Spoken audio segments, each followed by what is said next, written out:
നമസ്കാരം, എഡിറ്റേഴ്സ് അവറിലേക്ക് സ്വാഗതം. ആദ്യം പ്രധാന വാർത്തകൾ.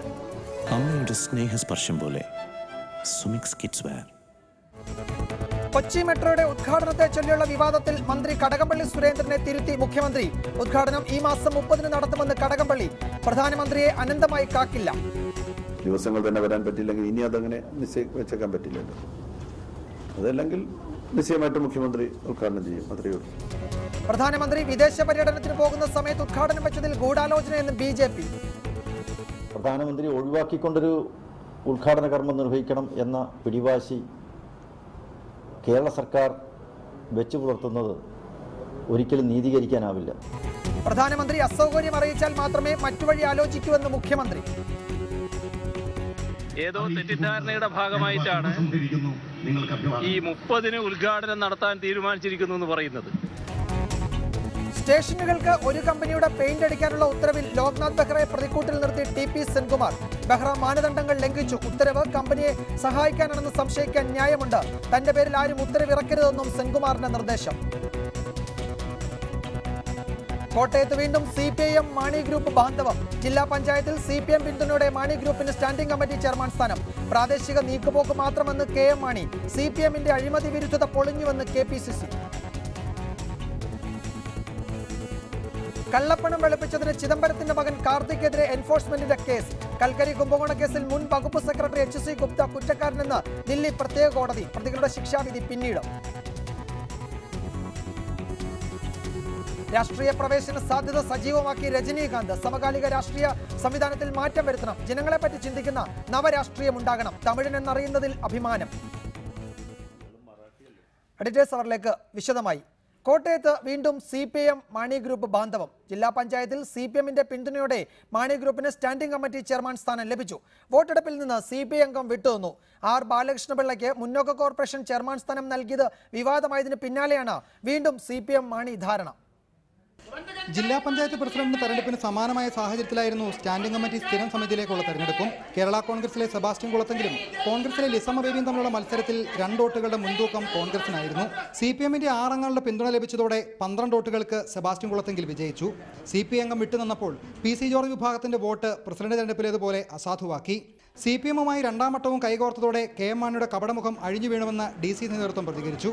KM മാണിയുടെ അറിവോടുകൂടി ഏതാണ്ട് പ്രസിഡന്റ് തെരഞ്ഞെടുപ്പിന് ശേഷം 15 ദിവസത്തിന് ശേഷം നടന്നിട്ടുള്ള ഈ സ്ഥിരം സമിതി തെരഞ്ഞെടുപ്പിൽ മാർക്സിസ്റ്റ് പാർട്ടിയുമായിട്ട് കേരള കോൺഗ്രസ് മെമ്പർമാർ ചേർന്ന് ഇന്നത്തെ തെരഞ്ഞെടുപ്പിൽ വിജയിക്കുന്ന സാഹചര്യമാണ് ഉണ്ടായത്.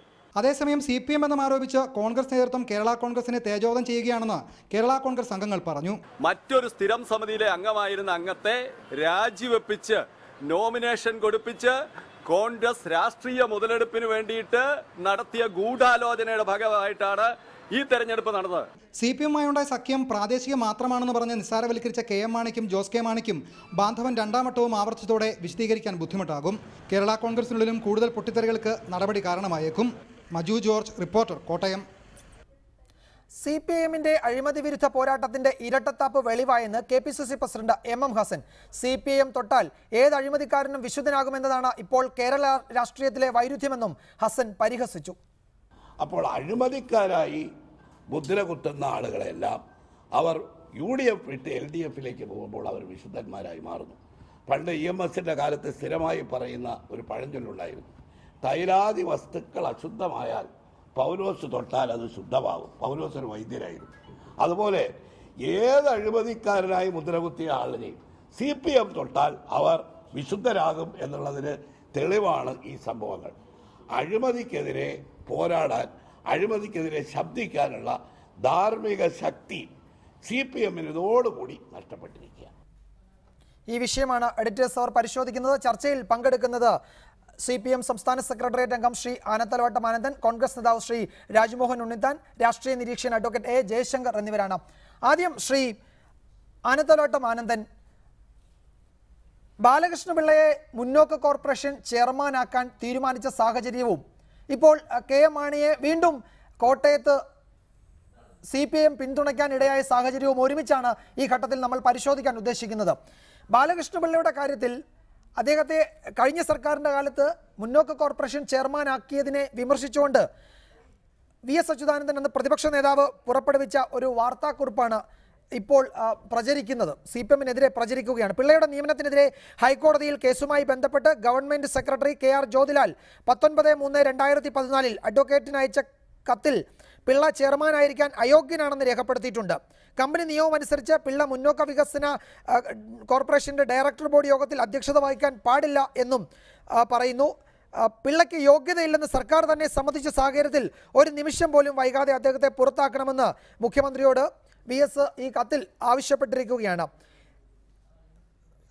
ശ്രീ അനന്തരവട്ടം എനിക്ക് ചോദിക്കാനുള്ളത്, ബാലകൃഷ്ണപിള്ള UDF പാളയത്തിൽ നിന്ന് പുറത്തു വന്നു, LDF-മായി സഹകരിക്കുന്നു എന്നതിനപ്പുറത്തേക്ക് ഈ പദവി അദ്ദേഹത്തിന് നൽകാനുള്ള എന്ത് യോഗ്യതയാണ് ഇപ്പോൾ CPM ശ്രീ ബാലകൃഷ്ണപിള്ളയിൽ കാണുന്നത്?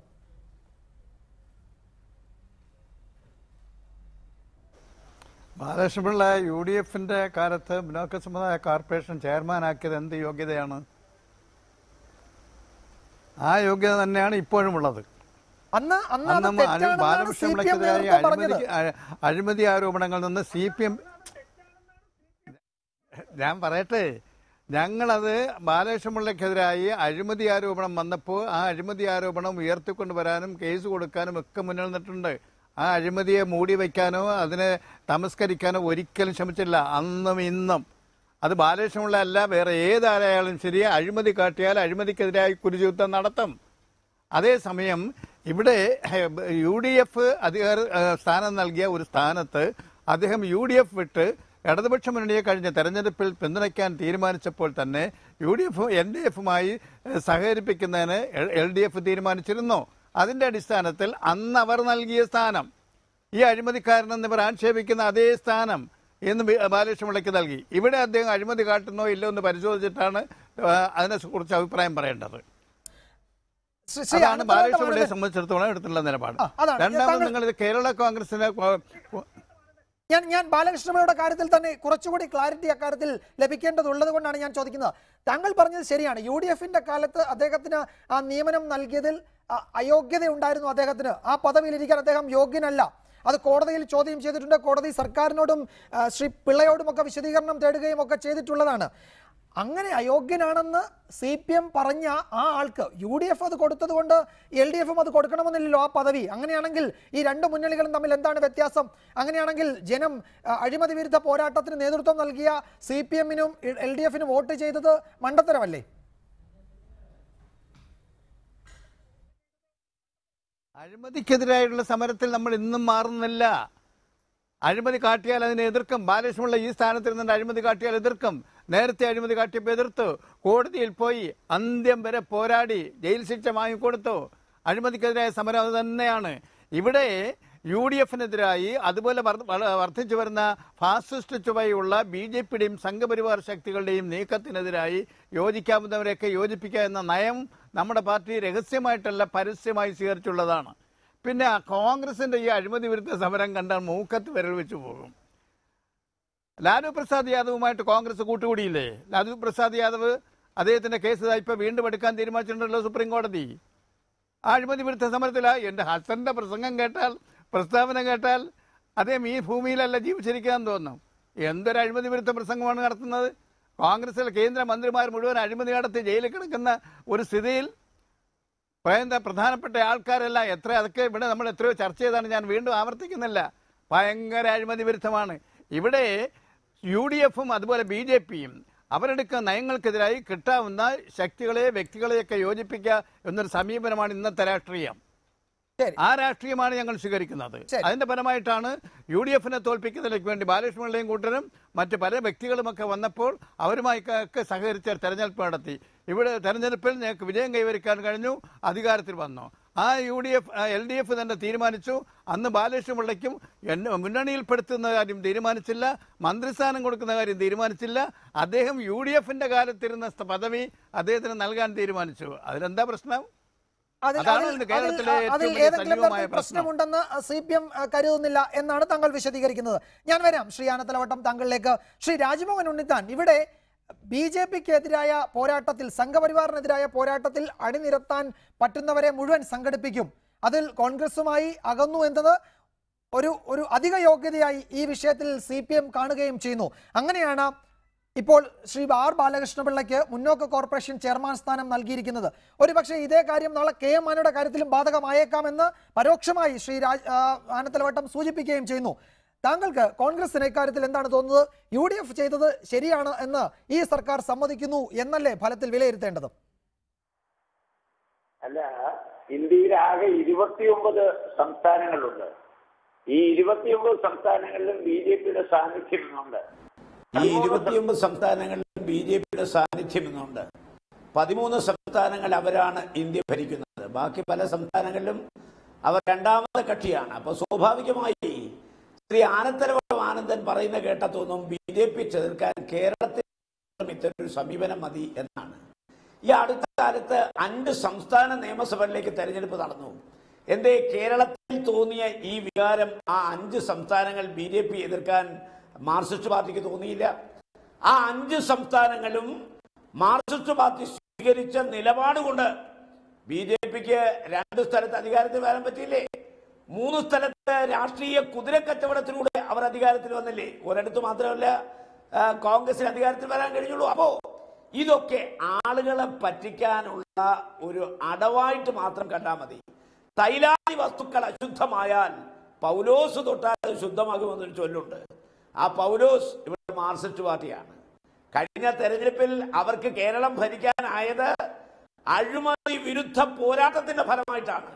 ഞാൻ അച്യുതാനന്ദനോട് വളരെ ലഘുവായ ആനന്ദനോട് വളരെ ലഘുവായ ഒരു ചോദ്യം ചോദിക്കുന്നു. നിങ്ങളുടെ വലിയ വയോധികനായ നേതാവ് ശ്രീ അച്യുതാനന്ദൻ, ഭരണപരിഷ്കാര കമ്മീഷന്റെ ചെയർമാനായിരിക്കുന്ന ശ്രീ അച്യുതാനന്ദൻ 20 വർഷക്കാലത്ത് നിയമ പോരാട്ടം നടത്തിയിട്ടാണ് ആർ ബാലകൃഷ്ണപിള്ളയെ പൂജപ്പുര സെൻട്രൽ ജയിലിൽ അടപ്പിച്ചത്. അദ്ദേഹം പ്രതിയായി, പിന്നെ കുറ്റവാളി. അപ്പൊ വാദിക്കും കുറ്റവാളിക്കും മാർക്സിസ്റ്റ് പാർട്ടി ഒരേ തട്ടത്തിൽ ഒരേ സ്ഥാനം വെച്ച് നേടിയിരിക്കുന്നു.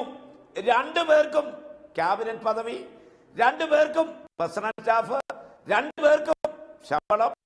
ഇതെന്തൊരു മര്യാദയാ?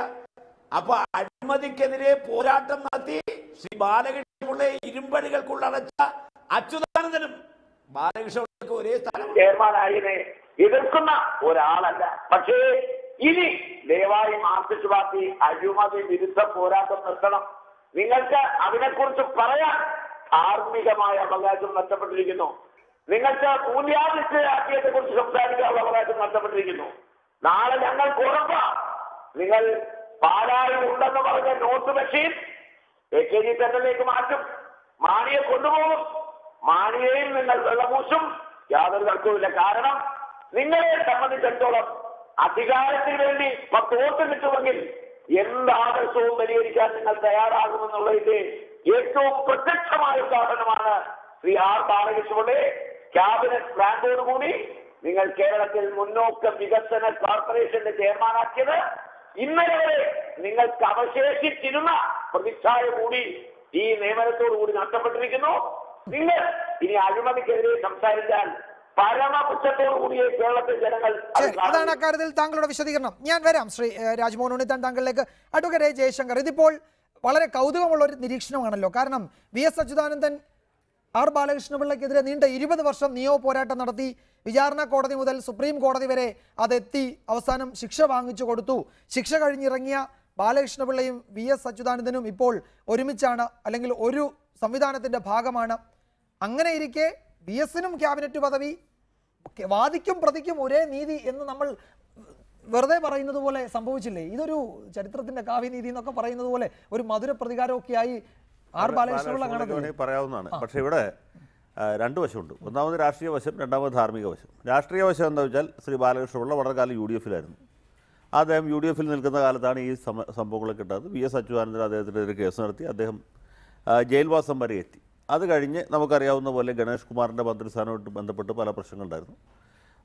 ഗണേഷ് കുമാറിനെ കൂട്ടിയോജിപ്പിച്ചുകൊണ്ടുകൊണ്ട് ഉമ്മൻചാണ്ടിക്ക് ആവശ്യമായിരുന്നിടത്തോളം കാലം അദ്ദേഹത്തെ അവർ കൊണ്ടു നടന്നു. അത് കഴിഞ്ഞ് RSPയിൽ നിന്ന് 2 MLAമാർ ഇപ്പുറത്തേക്ക് വന്നപ്പോൾ ഇനിയിപ്പോൾ ഗണേഷ് കുമാർ ഇല്ലെങ്കിലും കുഴപ്പമില്ല എന്നൊരു ഘട്ടത്തിലെത്തുകയും ആ ഘട്ടത്തിൽ ഗണേഷ് കുമാറിനെ മുന്നണിയിൽ നിന്ന് ഒഴിവാക്കുകയും തൽസ്ഥാനത്തേക്ക് RSP വരികയും രമേശിൻ്റെ ഗണേഷ് കുമാർ ഒഴിവാക്കിയ മന്ത്രിസ്ഥാനം, കാരണം 21-ൽ കൂടുതൽ മന്ത്രിയാവാൻ പാടില്ല, ആ മന്ത്രിസ്ഥാനത്തേക്ക് രമേശ് ചെന്നിത്തല ആഭ്യന്തര വകുപ്പോടുകൂടി കടന്നു വരികയും ചെയ്യും. അല്ലെങ്കിൽ ഒരാളെ ഒഴിവാക്കേണ്ടി വരുവാണ്. അങ്ങനെയാണ് തിരുവഞ്ചൂരും രമേശും ഒരേ സമയത്ത് മന്ത്രിമാരാകാൻ കഴിഞ്ഞതുകൊണ്ടാണ്. അപ്പോൾ അങ്ങനെ ഇദ്ദേഹം മന്ത്രിയാകുകയും ചെയ്ത സാഹചര്യത്തിൽ UDF നിന്ന് അദ്ദേഹം വിട്ടുപോയി.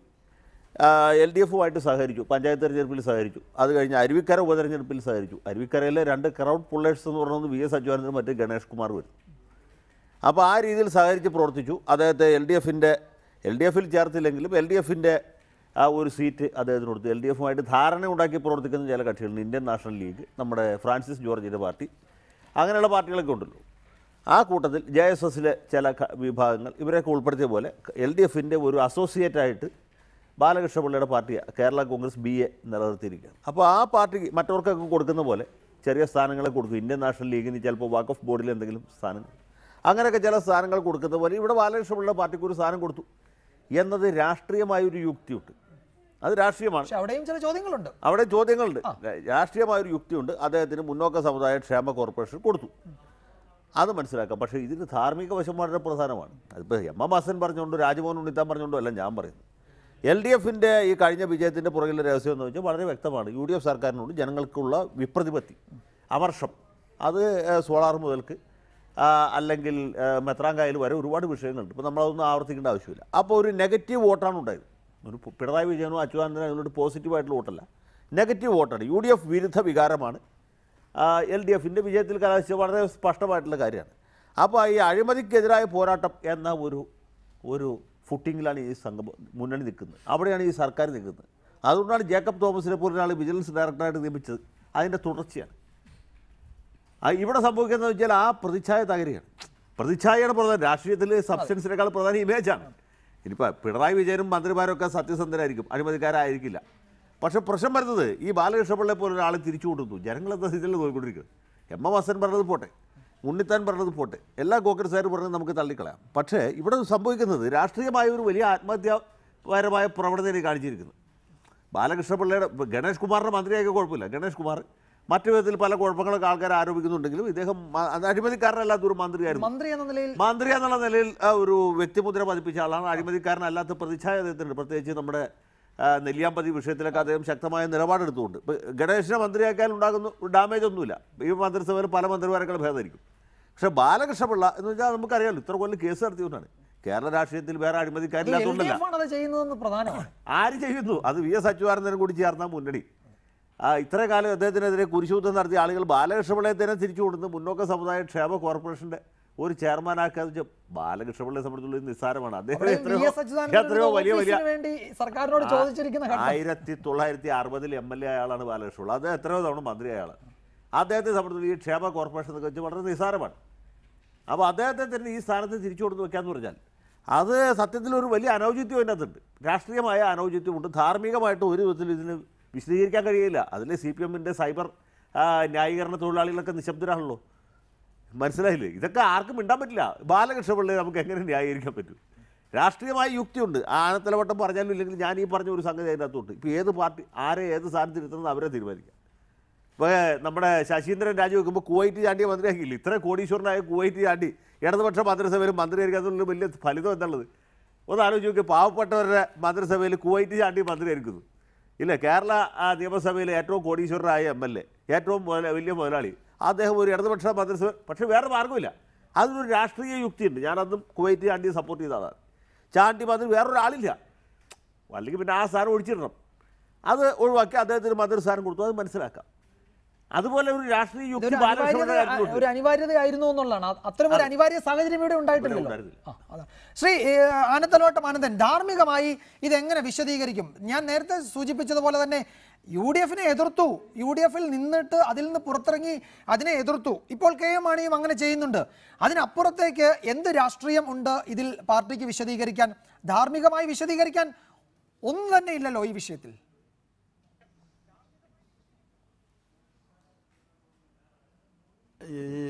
UDF ദുർബലപ്പെടുന്നതിൽ എന്തിനാണ് നമ്മൾ ഇത്ര ഉത്കണ്ഠപ്പെടുന്നത്? ഇവിടെ UDFനെ ദുർബലപ്പെടുത്തിക്കൊണ്ട് LDFനെ ശക്തിപ്പെടുത്തുക എന്നുള്ളതാണ് നമ്മുടെ നിലപാട്. എന്തുകൊണ്ടെന്നാൽ ഇവിടെ ഈ അഴിമതിക്കെതിരായ ധാർമ്മികത നഷ്ടപ്പെട്ടു എന്ന് പറഞ്ഞാൽ എൻ്റെ സ്നേഹിതൻ അഡ്വക്കേറ്റ് ജയശങ്കർ തന്നെ ഒരു കാര്യം പറയുകയുണ്ടായി. LDFിലിരുന്നുകൊണ്ടല്ല ബാലകൃഷ്ണപിള്ള ഇതെല്ലാം കാണിച്ചത്, UDF ഭരണത്തിലിരുന്നുകൊണ്ടാണ്. മാണി അഴിമതി കാട്ടിയിട്ടുണ്ടെങ്കിൽ അതെല്ലാം UDF നിന്നുണ്ട്. അത് എൻ്റെ സ്നേഹിതൻ ജയശങ്കർ ചൂണ്ടിക്കാണിക്കുകയുണ്ടായി. ആ അഴിമതിയുടെ ഉത്തരവാദിത്വം അവരേറ്റെടുക്കണം. അതിനെതിരായി 20 വർഷം നീണ്ടു നിന്ന യുദ്ധം നടത്തിയത് CPM ആണ്. CPM ആണ് അതിന് കാശ് മുടക്കിയത്. VS അച്യുതാനന്ദനാണ് അതിന് നേതൃത്വം കൊടുത്തത്. അവിടെ ഇരുന്ന് ജയിലിൽ അടയ്ക്കുന്നവരെ പോരാടി. ഇവിടെ ഇപ്പുറത്ത് ബാലകൃഷ്ണപിള്ള വന്ന് LDF ഇരുന്നുകൊണ്ട് ഒരു സ്ഥാനത്തിരുന്ന് അഴിമതി നടത്തിയാൽ ആ അഴിമതിക്കെതിരായ പോരാട്ടം അതുപോലെ തുടരും. അഴിമതിക്കെതിരായ പോരാട്ടമാണ്. അത് ഇപ്പുറത്ത് നിന്ന് നടത്താനൊക്കില്ല. അപ്പുറത്തിരുന്നാണ് ഇതെല്ലാം നടത്തി, ഇപ്പുറത്തിരുന്ന് നടത്താൻ സാധ്യതയില്ല. ഇവിടെ കൊണ്ടുവന്നാൽ വീണ്ടും നടത്തിയാൽ വീണ്ടും ജയിലിൽ പോകേണ്ടി വരും. അതാരായാലും ശരി. അതുകൊണ്ട് നമ്മൾ ആ ധാർമ്മികതയിൽ നിന്ന് വിട്ടുമാറുന്നതേ ഇല്ല. ഇവിടെ ഒരു പ്രധാന പ്രശ്നമുണ്ട്, രാഷ്ട്രീയമായൊരു പ്രശ്നമുണ്ട്. UDF-നെ ദുർബലപ്പെടുത്തണം. എന്തുകൊണ്ടെന്നാൽ കോൺഗ്രസ് ആണല്ലോ UDF-ലെ പ്രധാന കക്ഷി. ഒരു കാര്യം, ഇവിടെ എങ്ങനെയാണ് LDF ശക്തിപ്പെടുന്നത്, ഇതിലൂടെ എങ്ങനെയാണ് UDF ദുർബലപ്പെടുന്നത്, അതൊന്ന് വിശദീകരിച്ചു തന്നാൽ മതി. അത് മനസ്സിലായില്ലേ? ഇവിടെ ഒരു ഒറ്റക്കുറ്റ ഓരോ പാർട്ടിയുമല്ല, മുന്നണികളാണ്.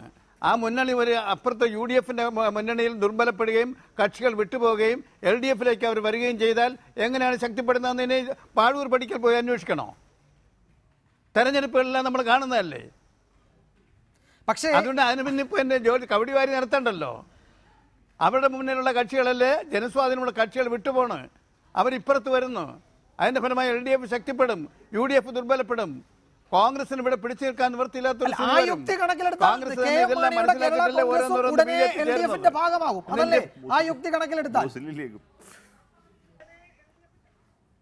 അത് അവരാണ് തീരുമാനിക്കേണ്ടത്. LDF എടുക്കണോ വേണ്ടെന്നുള്ളത് LDF ആണ് തീരുമാനിക്കേണ്ടത്. എന്തായാലും കോൺഗ്രസിനോടൊപ്പം നിൽക്കാൻ അവർക്ക് മടിയുണ്ട്, നിൽക്കുന്നില്ല എന്നുള്ള സൂചനയാണ് ഇപ്പോഴും കാണുന്നത്. ശരി, ശ്രീ രാജ്മോഹൻ ഉണ്ണിത്താൻ, രാഷ്ട്രീയ യുക്തി ശ്രീ ആനന്ദലോട്ടം UDF ദുർബലമാകണം, അങ്ങനെ LDF ശക്തിപ്പെടണം. അതിന്റെ ഭാഗമായി സഹകരിക്കാവുന്നവരെ സഹകരിപ്പിക്കും, പദവികൾ കൊടുക്കേണ്ടവർക്ക് പദവികൾ കൊടുക്കും. അതിനെ ആ നിലയ്ക്കുള്ള രാഷ്ട്രീയ യുക്തി മാത്രമേ LDF അല്ലെങ്കിൽ CPM അവിടെ ഉപയോഗിക്കുന്നുള്ളൂ.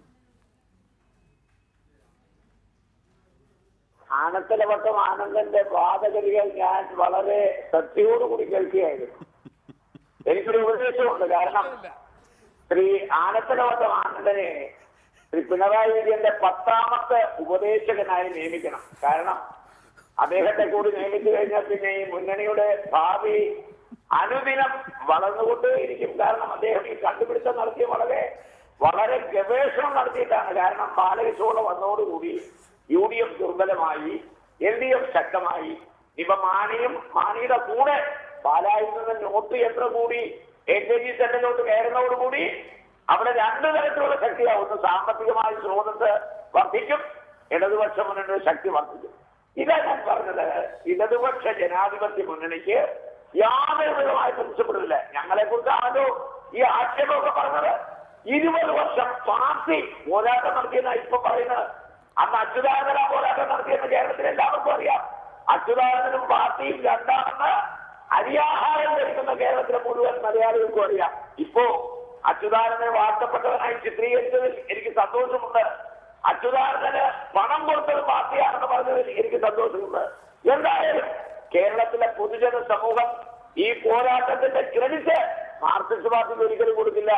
അച്യുതാനന്ദന് മാത്രം അവകാശപ്പെട്ടതാണ്. മാത്രമല്ല, ആ പോരാട്ടത്തിന് ശേഷം, ജയിൽ ശിക്ഷയ്ക്ക് ശേഷം പുറത്തിറങ്ങി വന്ന ഞങ്ങൾ അദ്ദേഹത്തെ നിയമിച്ചപ്പോൾ അതിനെതിരെ ഹൈക്കോടതിയിൽ പോയവരാണ്. ഹൈക്കോടതിയിൽ നിന്ന് ഞങ്ങളോട് വിശദീകരണം ചോദിച്ചപ്പോ ഞങ്ങൾ പറഞ്ഞത്, മുന്നോക്ക വികസന കോർപ്പറേഷന്റെ ചെയർമാൻ സ്ഥാനത്ത് അധ്യക്ഷ ഭരിക്കലല്ലാതെ വേറൊരു അധികാരം അദ്ദേഹത്തിന് കൊടുത്തിട്ടില്ല. അദ്ദേഹത്തെ നിയമിച്ചത് തെറ്റാണെന്ന് ഞങ്ങൾക്ക് വേണ്ടി ഗവൺമെന്റ് സെക്രട്ടറി ഹൈക്കോടതിയിൽ അഫിഡവിറ്റ് കൊടുത്തിട്ടുണ്ട്. അപ്പോ അത്തരം ഒരാളെ ഇവിടെ ജയശങ്കർ പറഞ്ഞ പോലെ ബാലകൃഷ്ണയെ സംബന്ധിച്ചിടത്തോളം ഇതൊരു കൊച്ചു പദവിയാണ്. അദ്ദേഹത്തിന്റെ രാഷ്ട്രീയ പാരമ്പര്യം, പൈതൃകം, അദ്ദേഹം വഹിച്ച സ്ഥാനമാനങ്ങളൊക്കെ പരിശോധിച്ചാൽ ബാലകൃഷ്ണയുടെ പാർട്ടിയിലെ ഒരു 4ാം തരം ആണെന്ന് കൊടുക്കേണ്ട പദവിയാണ് ഇദ്ദേഹത്തിന് കൊടുത്തത്. അതുകൊണ്ട് ഞാനൊരിക്കലും അദ്ദേഹത്തിന് ഈ പദവി കൊടുത്തതിന് ഒരിക്കലും ചോദ്യം ചെയ്തില്ല. പക്ഷേ മാർക്സിസ്റ്റ് പാർട്ടിയുടെ സമീപനത്തെ മാത്രമാണ് ഞാൻ ചോദ്യം ചെയ്യുന്നത്. ഇപ്പൊ അതെന്താ പറയുന്നത്? ബാലകൃഷ്ണപിള്ള അല്ല, അഴിമതിക്കെതിരെ ഇനി മിണ്ടാൻ പാടില്ല, മിണ്ടാൻ അവർക്ക് അവകാശമില്ല. അതാണ് ഈ സംഭവത്തിലൂടെ തെളിഞ്ഞിരിക്കുന്നത്. നാളെ 10 വോട്ടിന് വേണ്ടി കായംകുളം കൊച്ചുണ്ണി ജീവിച്ചിരുന്നെങ്കിൽ അയാളെ മാർക്സിസ്റ്റ് പാർട്ടി മുന്നണിയിൽ എടുക്കുമായിരുന്നു. കൊച്ചുണ്ണി മോഷണക്കാരനല്ല, കൊച്ചുണ്ണിയുടെ കൂടെ 10 കള്ളന്മാരുണ്ട്, അവരും നമ്മുടെ പാർട്ടി ഇരിക്കട്ടെ. ദീപസ്തംഭം മഹാശ്ചര്യം, നമുക്കും കിട്ടണം 10 വോട്ട്. അത് മാത്രമായി മാർക്സിസ്റ്റ് പാർട്ടി ഈ നിയമനത്തിലൂടെ അധപ്പതിച്ചു എന്ന് സാമാന്യ ബോധമുള്ള ആർക്കും മനസ്സിലാകും. അഡ്വക്കേറ്റ് ജയശങ്കർ, ഇതിപ്പോൾ ആനത്തലവട്ടം ആനന്ദൻ പറഞ്ഞ വിശദീകരണം രാഷ്ട്രീയമായി എത്രത്തോളം നിലനിൽക്കുന്നതാണ്? ഇപ്പോൾ പരിഹാസത്തിന് ഹസനും ഇപ്പോൾ രാജ്മോഹൻ ഉണ്ണിത്താനും ഒക്കെ പറഞ്ഞതുപോലെ തൈലാദി വസ്തുക്കൾ അശുദ്ധമായാൽ പൗലോസ് തൊട്ടാൽ അത് ശുദ്ധമാകുമെന്ന് പറയുന്നത് പോലെ തന്നെയാണ്. UDF നിന്നപ്പോൾ അവർക്ക് എന്തൊക്കെ അഴിമതിയും എന്തൊക്കെ ആക്ഷേപങ്ങളും ഉണ്ടായിരുന്നു. ഇടതുമുന്നണിയുടെ ഭാഗമായപ്പോൾ അതെല്ലാം ഇല്ലാതായി. ഇത് അഴിമതി വിരുദ്ധ പോരാട്ടത്തിന്റെ ഭാഗമായി അവരെ ഉൾക്കൊള്ളുന്നു. സംഘപരിവാറിനെതിരെ ഞങ്ങൾ അവരെ അണിനിരത്തുന്നു, UDF ദുർബലമാക്കും, അങ്ങനെ LDF ശക്തിപ്പെടും. ഇത് നിലനിൽക്കുന്ന വാദമാണോ, അല്ലെങ്കിൽ നമുക്ക് ദഹിക്കുന്ന ഒരു വാദമാണോ? അല്ല, ഇത് വാദിക്കാവുന്ന ഒരു വാദമാണ്. പക്ഷെ അതിൽ ആനത്തലോട്ടം പറഞ്ഞ പോയിന്റ് നിങ്ങൾക്ക് രണ്ടുപേർക്കും മനസ്സിലായില്ല. വിജയകുമാറിന് മനസ്സിലായില്ല, ഉണ്ണിത്താനും മനസ്സിലായില്ല. ആനത്തലോട്ടം വാദിച്ച പ്രധാന പോയിന്റ് എന്ന് വെച്ചാൽ ഇവർ UDF കൊണ്ടാണ് അവർക്ക് അഴിമതി നടത്താൻ പറ്റിയത്. LDF അഴിമതി നടത്താൻ പറ്റുമായിരുന്നില്ല. അപ്പോൾ ഇപ്പോൾ സത്യത്തിൽ 2 വിധത്തിൽ LDF സംസ്ഥാനത്തെ രക്ഷിച്ചിരിക്കുകയാണ്.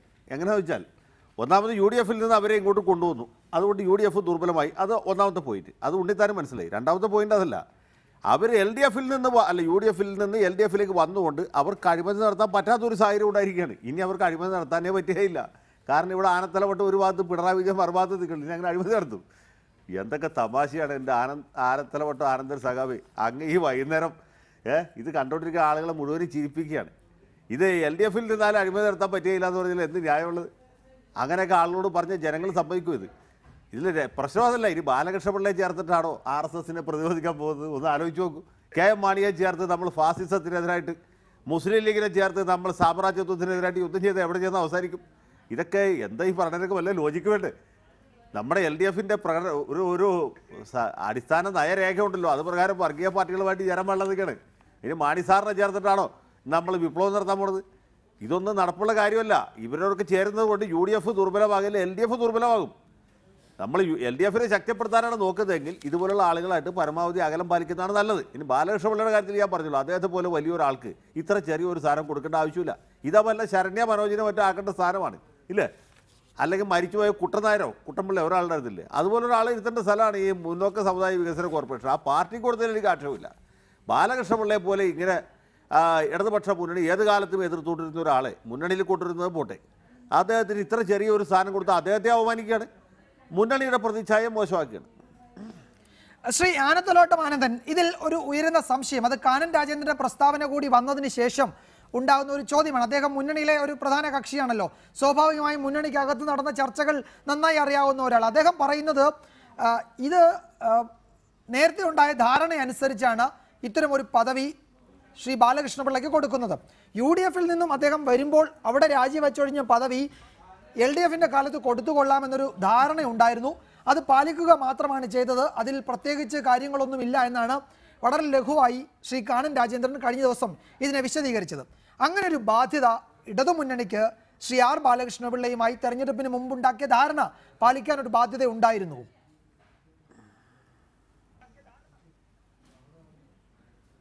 ഇവിടെ 2 കാര്യങ്ങൾ ഓർമ്മിപ്പിക്കേണ്ടതുണ്ട്.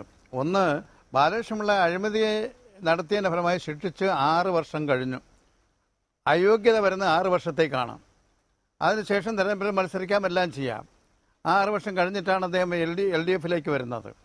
ആ LDF വരുമ്പോൾ അദ്ദേഹത്തിന് കൊടുത്ത സ്ഥാനം ഉപയോഗിച്ചുകൊണ്ട് ഇവിടെ അഴിമതി നടത്തിയാൽ, ഇപ്പോൾ എൻ്റെ സ്നേഹിതൻ പറയുകയുണ്ടായി, പിണറായി വിജയൻ്റെയും ആനന്ദൻ്റെയും 2 വശത്ത് നിന്നാൽ ഇവർ 2 ആൾക്കാരും പിന്നെ അഴിമതി നടത്താൻ നോക്കുമോ എന്ന് ചോദിക്കുകയുണ്ടായി. LDF മന്ത്രിമാർ, LDF നേതാക്കന്മാർ അഴിമതി നടത്തിയാൽ അതിൻ്റെ ഫലം എന്താണെന്ന് അവർക്കറിയാം. ചൂണ്ടിക്കാണിക്കുമോ ആരാണ് അഴിമതി നടത്തിയതെന്ന്? ഏത് മന്ത്രി അഴിമതി നടത്തിയെന്ന് ചൂണ്ടിക്കാണിക്കുമോ? അപ്പുറത്ത് UDF കോൺഗ്രസും നടന്നിട്ടുള്ളത്. അപ്പോൾ ഇവിടെ അഴിമതി നടത്താൻ സാധിക്കില്ല. സാധിച്ചാൽ പുറത്താകും, ജയിലിലാവും. അതാണ് അതിനുള്ളൊരു ഗ്യാരണ്ടി, അഴിമതിക്കെതിരായ യുദ്ധത്തിൻ്റെ ഒരു ഗ്യാരണ്ടി. 2, VS അച്യുതാനന്ദനും CPIയും അഴിമതിക്കെതിരായ യുദ്ധം തന്നെയാണ് നടത്തിയത് അപ്പുറത്ത് നിന്നപ്പോഴും. അതിപ്പോഴും ഞങ്ങൾ നടത്തിയിട്ടുണ്ട്. പിന്നെ വർഗീയ കക്ഷികളുമായിട്ട് ഞങ്ങൾ മുന്നണി ഉണ്ടാക്കാമെന്ന് ഞങ്ങളുടെ മാനിഫെസ്റ്റോയിൽ എഴുതി വെച്ചിട്ടില്ല, ഞങ്ങളത് ചെയ്തിട്ടുമില്ല. കേരള കോൺഗ്രസ് ഒരു മതേതര പ്രസ്ഥാനമായിട്ട് കണ്ടിട്ടുള്ളത്, വർഗീയ പാർട്ടിയായിട്ട് വിലയിരുത്തിയിട്ടില്ല. ഇടത് പാർട്ടികൾ ആരും തന്നെ അവർ ഇടതുപക്ഷ മുന്നണിയുമായിരുന്നു ഭരിച്ചത് നമുക്ക് ഓർമ്മയില്ലേ?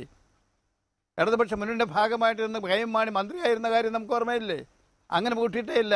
വർഗീയതയ്ക്കെതിരായി പോരാടാൻ മതേതര ശക്തികളെയൊക്കെ യോജിപ്പിക്കുക എന്നതാണ് നമ്മുടെ നിലപാട്.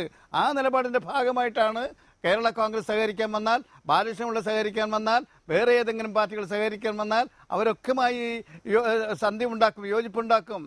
അത് ഇപ്പോൾ മാത്രമല്ല, പണ്ട് കാലം വരെ നമ്മൾ എടുക്കുന്ന ഒരു സമീപനമാണ്, നമ്മുടെ പാർട്ടി അംഗീകരിച്ചിട്ടുള്ളതാണ്. അതിനപ്പുറം എന്താ അപരാധമായി ചെയ്തത്? ശ്രീ ആനത്തലവട്ടം ആനന്ദൻ, അതല്ല, ഇതിലെ പാർട്ടികളുടെ നിലപാടിനപ്പുറത്തേക്ക് ഈ പാർട്ടിയുടെ നേതൃത്വത്തിൽ ഉണ്ടായിരുന്നവർ സ്വീകരിച്ച സമീപനം, അതിനോട് ഇടതുമുന്നണി അവർ അധികാരത്തിലുണ്ടായിരുന്നപ്പോൾ എടുത്ത നിലപാട്, ബാർ കോഴ കേസ് സംബന്ധിച്ച് എന്ത് വിശദീകരണം നൽകി മാണിയുമായി ഇടതുമുന്നണിക്ക് CPM-ന് സഹകരിക്കാൻ കഴിയും? സംസ്ഥാനത്തെമ്പാടും യുവാക്കളെയും വിദ്യാർത്ഥികളെയും ഒക്കെ അണിനിരത്തി CPM നടത്തിയ സമരങ്ങൾ, K.M. മാണിക്കെതിരെ നടത്തിയ സമരങ്ങൾ, ബാലകൃഷ്ണപിള്ളക്കെതിരെ V.S. അച്യുതാനന്ദൻ നടത്തിയ നിയമ പോരാട്ടം, ഇതൊക്കെ മറന്നുകൊണ്ട് ഇവരുമൊക്കെയായി എന്തു തരത്തിലുള്ള സഹകരണവും ആകാം? അതിന് ഈ വർഗീയ ഫാസിസ്റ്റ് നയങ്ങളെ എതിർക്കാനുള്ള നിലപാടെന്ന് മാത്രം പറഞ്ഞ് അതിനെയൊക്കെ എങ്ങനെ ന്യായീകരിക്കാൻ കഴിയും? ന്യായീകരിക്കുന്ന അഴിമതിക്കെതിരായ സമരമാണ് നമ്മൾ നടത്തിയത്. അവർക്ക് ഇവിടെ വന്ന് അഴിമതി നടത്താൻ സൗകര്യമൊരുക്കി കൊടുക്കലല്ല.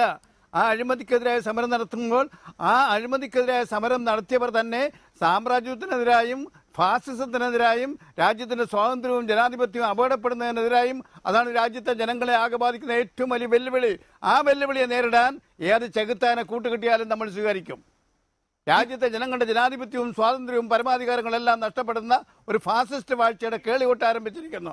ആ ഫാസിസ്റ്റ് വാഴ്ചയെ തടയിടാൻ ആരെല്ലാം കൂട്ടുകിട്ടാമോ അവരെയൊക്കെ നമ്മൾ യോജിക്കും. വർഗീയതയ്ക്കെതിരായി, മതഭ്രാന്തിനെതിരായി ആ സമീപനമാണ് ഇടതുപക്ഷ പ്രസ്ഥാനത്തിനുള്ളത്. അതിൽ നേതാക്കളുടെ അഴിമതി, അവരുടെ ഭൂതകാലം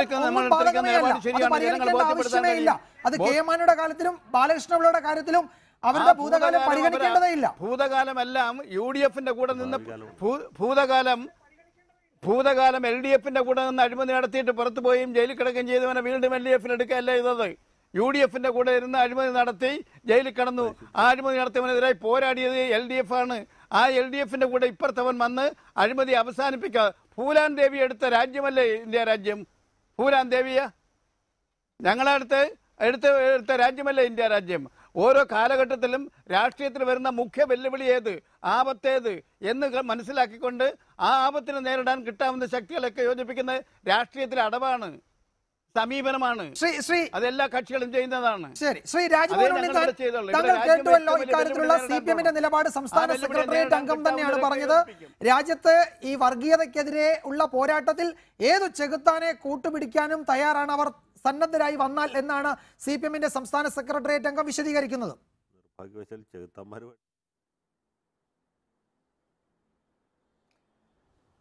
CPM-ന്റെ സംസ്ഥാന സെക്രട്ടറി അംഗത്തോട് ഞാൻ പറയുന്നു, പഞ്ചാഗ്നി മധ്യേ തപസ്സു ചെയ്താലും ഈ പാപകർമ്മത്തിന് പ്രതിക്രിയ ഒരിക്കലും ആവില്ല. അത്ര കണ്ട് പാപകർമ്മമാണ് അങ്ങയുടെ പാർട്ടി ഇപ്പൊ ചെയ്തുകൊണ്ടിരിക്കുന്നത്.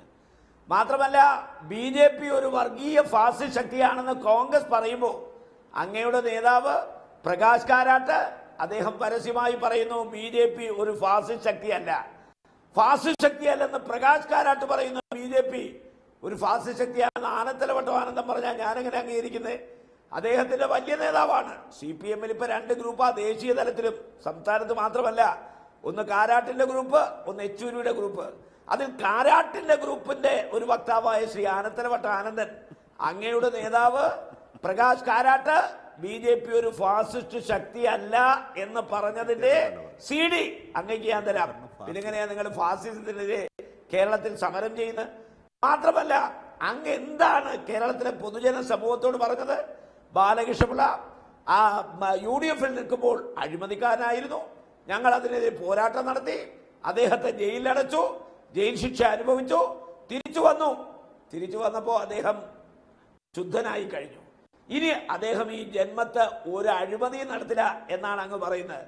ഇത് കേരളത്തിലെ പൊതുജന സമൂഹം വിശ്വസിക്കണമെന്നാണോ അങ്ങ് പറയുന്നത്?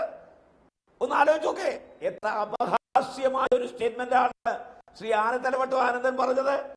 ആനത്തലവട്ടം ആനന്ദൻ ഇന്ന് വാദിച്ചുകൊണ്ടിരിക്കുന്നത് സെൻകുമാറിനെതിരെ ഹരീഷ് സാലെ സുപ്രീം കോടതിയിൽ വാദിച്ച പോലാണ്. കേസ് വീക്കാണ്. മാത്രമല്ല വിധി പൊതുജന സമൂഹമാണ് പുറപ്പെടുവിക്കുന്നത്. സുപ്രീം കോടതി സെൻകുമാറിനെ ലോക്നാഥ് ബെഹ്റയെ മാറ്റിവച്ചതുപോലെ നിങ്ങൾ ഈ എടുത്ത തീരുമാനത്തിലും കേരളത്തിലെ പൊതുജന സമൂഹം നിങ്ങൾക്കെതിരെ വിധി എഴുതും. ഒരിക്കലും നിങ്ങളുടെ പ്രതിച്ഛായ വർദ്ധിക്കാൻ പോകുന്നില്ല. പടവലങ്ക വളരുന്ന പോലെ നിങ്ങളുടെ പ്രതിച്ഛായ വളരും. ഈ കാര്യത്തിൽ യാതൊരു തർക്കവും വേണ്ട.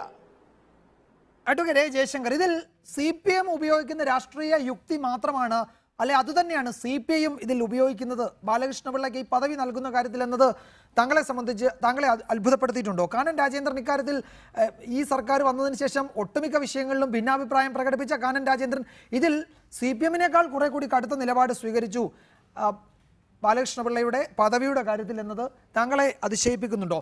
അങ്ങനെയാണെങ്കിൽ ഇതേ യുക്തി വെച്ച് നോക്കിയാൽ KM മാണിയെ ഇടതുമുന്നണിയുടെ ഭാഗമായി അല്ലെങ്കിൽ ഇടതുമുന്നണിയുമായി സഹകരിക്കുന്നതിൽ KM മാണിയോട് അങ്ങനെ ഒരു സമീപനം സ്വീകരിക്കേണ്ട ആവശ്യമില്ലല്ലോ CPIക്ക്. ബാലകൃഷ്ണപിള്ളയെ ഉൾക്കൊള്ളാമെങ്കിൽ എന്തുകൊണ്ട് മാണിയെ CPIക്ക് ഉൾക്കൊണ്ടുകൂടാ?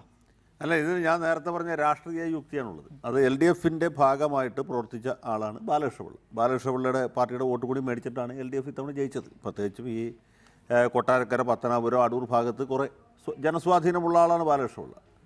അത് തീർച്ചയായിട്ടും ആ വോട്ട്, ആ ഒരു സ്വാധീനം ഉപയോഗിക്കാൻ വേണ്ടി തന്നെയാണ് അദ്ദേഹത്തെ മുന്നണിയിലേക്ക് കൊണ്ടുവന്നത്. അല്ലാതെ ബാലകൃഷ്ണപിള്ളയെ ഒരു കൊണ്ടുവന്ന് വിശുദ്ധനാക്കേണ്ട ഒരു ആവശ്യമില്ലല്ലോ. ഇപ്പോൾ ആനത്തലവട്ടം പറയുന്ന പോലെ LDFൽ നിൽക്കുമ്പോൾ പുണ്യവാളൻ UDFിലേക്ക് പോയാൽ വളരാത്തവൻ എന്ന് പറയുന്നതിൽ യാതൊരു ന്യായമില്ല, യുക്തിയില്ല. യുക്തി എന്ന് വെച്ചാൽ ബാലകൃഷ്ണപിള്ളയുടെ കുറച്ച് ആളുകളുണ്ട്. അദ്ദേഹം വിചാരിച്ച കുറേ വോട്ടുകൾ, അതിലും കൂടുതൽ ആളുകൾ മാണിയോട് അല്ല ഞാൻ പറയട്ടെ, മാണി UDFിലാണ് അന്ന്, ഇപ്പോഴും UDFന്റെ ഭാഗമായിട്ട് പ്രവർത്തിക്കുന്നതാണ്. മാണി ഇതുവരെ ഈ മുന്നണിയിലേക്ക് വന്നിട്ടില്ല. മാണിയെ കൊണ്ടുവരുന്ന ഒരു സാഹചര്യം ഉണ്ടെന്നുള്ള വേറെ കാര്യമാണ്. അപ്പോൾ ബാലകൃഷ്ണപിള്ള മാത്രമല്ല, ബാലകൃഷ്ണപിള്ളയുടെ പാർട്ടിയെ ഇടതുമുന്നണിയിൽ എടുക്കുന്നതിൽ ആദ്യം മുതൽക്ക് CPI അനുകൂല സമീപനമാണ് സ്വീകരിച്ചിട്ടുള്ളത്. ബാലകൃഷ്ണപിള്ള വേണോ വേണ്ടയോ എന്നുള്ള തർക്കം വന്നപ്പോൾ എന്താണ് നേതാക്കന്മാരുടെ ജാതകം നോക്കിയിട്ടല്ല മുന്നണിയിൽ എടുക്കുന്നത് എന്ന് പറഞ്ഞ ആളാണ് കാനനായത്. അപ്പോൾ ആദ്യം മുതൽ തന്നെ ബാലകൃഷ്ണപിള്ളയോട് CPIക്ക് ഒരു സോഫ്റ്റ് കോർണർ ഉണ്ട്. മാത്രമല്ല അതിനൊരു രാഷ്ട്രീയ യുക്തിയുണ്ട്. കാരണം ബാലകൃഷ്ണപിള്ളയുടെ സ്വാധീന മേഖല എന്ന് പറയുന്നത് ഈ പാർലമെൻറ്റ് മണ്ഡലം, അടൂർ പാർലമെൻറ്റ് മണ്ഡലത്തിൻ്റെ പരിധിയിലാണ് വരിക. ആ പ്രദേശത്തു നിന്നുള്ള വോട്ട് കൊണ്ടാണ് ശ്രീ കൊടിക്കുന്നിൽ സുരേഷ് ജയിച്ചുകൊണ്ടിരിക്കുന്നത്. എന്നൊക്കെ ബാലകൃഷ്ണപിള്ള കൊടിക്കുന്നിൽ എതിർത്തുണ്ടോ അന്നൊക്കെ കൊടിക്കുന്നിൽ തോക്കുകയും, എന്നൊക്കെ കൊടിക്കുന്നിലിനെ അനുകൂലിച്ചിട്ടുണ്ടോ അന്നൊക്കെ കൊടിക്കുന്നിൽ ജയിക്കുകയാണ് ചെയ്തിട്ടുള്ളത്. അപ്പോൾ ആ ഒരു രാഷ്ട്രീയമുണ്ട്. ഞാൻ പറഞ്ഞത് ഇത് തനി വോട്ട് രാഷ്ട്രീയമാണ്, മറ്റേ സാധനമല്ല, ആദർശവുമല്ല, സിദ്ധാന്തമല്ല. അപ്പോൾ അതുകൊണ്ട് ബാലകൃഷ്ണപിള്ളയെ സംബന്ധിച്ചിടത്തോളം ബാലകൃഷ്ണപിള്ളയുടെ പിന്തുണ എന്ന് പറയുന്നത് CPIയെ സംബന്ധിച്ചിടത്തോളം ഒരു വലിയ പരിധി വരെ അനിവാര്യമാണ്. ബാലകൃഷ്ണപിള്ള ഒരു നാട്ടുപ്രമാണി എന്ന രീതിയിൽ കൊട്ടാരക്കര, പത്തനാപുരം, അടൂർ പ്രദേശത്ത് വോട്ടുള്ള ഒരാൾ എന്നുള്ള നിലയ്ക്ക് വരാൻ പോകുന്ന പാർലമെൻറ്റ് തെരഞ്ഞെടുപ്പ് 2 കൊല്ലത്തിനകത്ത് പാർലമെൻറ്റ് തെരഞ്ഞെടുപ്പുണ്ടാവും. അതായിരിക്കണം ഇതിൻ്റെ കാരണമെന്ന് ഞാൻ വിചാരിക്കും. ഞാൻ നേരത്തെ പറഞ്ഞ പോലെ ധാർമ്മികതയുടെ പ്രശ്നം മാറി നിൽക്കും. രാഷ്ട്രീയ യുക്തി വരെ ധാർമ്മികത വരെ അല്ല, ഇവിടെ CPIയും ചോദ്യം ചെയ്യപ്പെടുകയാണ്. അങ്ങനെയാണെങ്കിൽ ഈ CPI പറയുന്ന അഴിമതി വിരുദ്ധ പോരാട്ടവും നിലനിൽക്കില്ല. മാണി ആരോപണ വിധേയൻ മാത്രമാണ്. ബാലകൃഷ്ണപിള്ള അഴിമതി കേസിൽ ശിക്ഷിക്കപ്പെട്ടിട്ടുള്ളയാളാണ്. മാണിയോട് വലിയ പോരാട്ടവും അഴിമതി കേസിൽ ശിക്ഷിക്കപ്പെട്ട ബാലകൃഷ്ണപിള്ളയ്ക്ക് പരവതാനിയും എന്നത് ജനം ചോദ്യം ചെയ്യുന്ന വിഷയമാണ്. അത് തീർച്ചയായിട്ടും ഒരു പ്രശ്നം തന്നെയാണ്. കാരണം ബാലകൃഷ്ണപിള്ളയെ സംബന്ധിച്ചുള്ള ഇപ്പോൾ ആനത്തലവട്ടം പറഞ്ഞൊരു യുക്തി മാത്രമുള്ളൂ. അതായത് ബാലകൃഷ്ണപിള്ള കുറ്റം ചെയ്തു, അദ്ദേഹത്തെ കോടതി ശിക്ഷിച്ചു, അദ്ദേഹം ശിക്ഷ അനുഭവിച്ചു. ശിക്ഷ അനുഭവിച്ചപ്പോൾ അദ്ദേഹത്തിൻ്റെ പാപം തീർന്നു. നമ്മുടെ ബൈബിളിൽ പറഞ്ഞ പോലെ പാപത്തെ വെറുക്കുക, പാപിയെ സ്നേഹിക്കുക. ബാലകൃഷ്ണപിള്ള പാപിയാണ്, അദ്ദേഹത്തിൻ്റെ പാപമൊക്കെ കഴിഞ്ഞല്ലോ. അദ്ദേഹം പശ്ചാത്താപമേ പ്രായച്ചിത്തം, കുറ്റം ചെയ്തു, ശിക്ഷ അനുഭവിച്ചു. അദ്ദേഹം പറയുന്ന കുറ്റമൊന്നും ഉണ്ടായിരുന്നില്ല, അദ്ദേഹത്തെ നല്ല നടപ്പിനാണ് ശിക്ഷിച്ചതെന്നാണ്. എന്തുകൊണ്ട് ഏതായാലും ബാലകൃഷ്ണപിള്ള ജയിലിൽ നിന്ന് വന്നതോടെ അദ്ദേഹത്തിൻ്റെ പാപം തീർന്നു. ആനത്തലവട്ടം പറഞ്ഞുള്ള 6 കൊല്ലവും കഴിഞ്ഞു. ശിക്ഷ തെരഞ്ഞെടുപ്പിൽ മത്സരിക്കാറുണ്ട്. അല്ല, ബാലകൃഷ്ണപിള്ളയ്ക്ക് തെരഞ്ഞെടുപ്പിൽ മത്സരിക്കാൻ തന്നെ അയോഗ്യതയില്ല സാങ്കേതികമായിട്ട്. ഞാൻ അദ്ദേഹത്തിൻ്റെ യോഗ്യതയെ പറ്റിയല്ല പറഞ്ഞത്. ബാലകൃഷ്ണപിള്ളയെ ശിക്ഷിച്ച ജഡ്ജ്മെൻറ്റ് വായിച്ചാൽ അദ്ദേഹത്തെ പ്രിവെൻഷൻ ഓഫ് കറപ്ഷൻ ആക്ട് പ്രകാരമാണ് ശിക്ഷിച്ചതെന്ന് പ്രത്യേകം പറഞ്ഞിട്ടില്ല. ശിക്ഷാ കാലാവധി 1 കൊല്ലമാണ്. 1 കൊല്ലം 2 കൊല്ലത്തിൽ താഴെ IPC ഒഫൻസ് ആണെങ്കിൽ 2 കൊല്ലത്തിൽ താഴെ ശിക്ഷ കിട്ടിയവർക്ക് തെരഞ്ഞെടുപ്പിൽ മത്സരിക്കാം, തടസ്സമില്ല. അത് പറഞ്ഞ് ബാലകൃഷ്ണപിള്ള മത്സരിക്കാൻ ശ്രമിച്ചതുമാണ്. ബാലകൃഷ്ണപിള്ള നോമിനേഷൻ കൊടുക്കാൻ പോയതാണ്. അന്ന് ഉമ്മൻചാണ്ടിയും രമേശ് ചെന്നിത്തലയും കൂടി അദ്ദേഹത്തിൻ്റെ കൈയും കാലം പിടിച്ചിട്ടാണ് ആദ്യം ഇത് പിന്തിരിപ്പിച്ചത്. ഇതൊക്കെ പഴയ തമാശകളാണ്. പക്ഷേ അല്ല, അങ്ങനെ എന്തുകൊണ്ടാണ് ബാലകൃഷ്ണപിള്ളയെ അവർ മത്സരിപ്പിക്കാഞ്ഞത്? അഴിമതിയോടുള്ള എതിർപ്പുണ്ടല്ല. ബാലകൃഷ്ണപിള്ള UDFന്റെ സ്ഥാനാർത്ഥിയായിട്ട് മത്സരിക്കാൻ ശ്രമിച്ചാൽ അതിനേക്കാൾ വലിയൊരു തിരിച്ചടി വേറെ ഇല്ലല്ലോ. ജനങ്ങളോട് വിശദീകരിക്കണ്ടേ?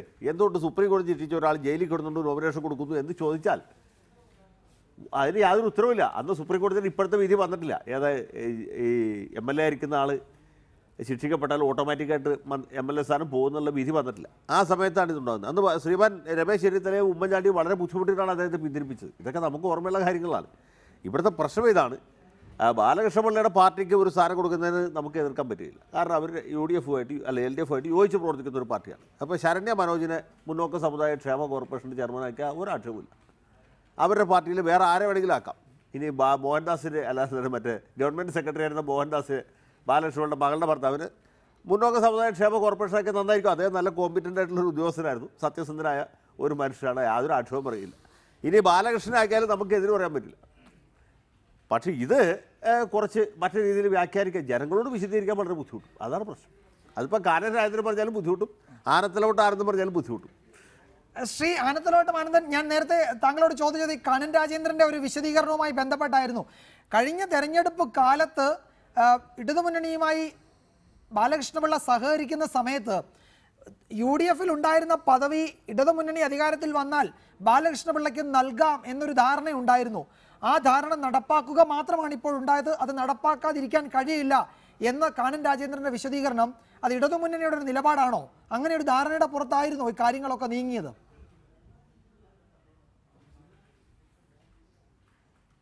അത് എനിക്കറിയില്ല, അത് കാനത്തിനോട് തന്നെ ചോദിക്കണം. ഞാൻ ആ കാര്യത്തിൽ എനിക്കറിയില്ലാത്തൊരു കാര്യത്തിൻ്റെ വക്കാലത്തെടുക്കാൻ തയ്യാറല്ല. ഇവിടെ ഉണ്ണിത്താൻ പറഞ്ഞൊരു കാര്യമുണ്ട്.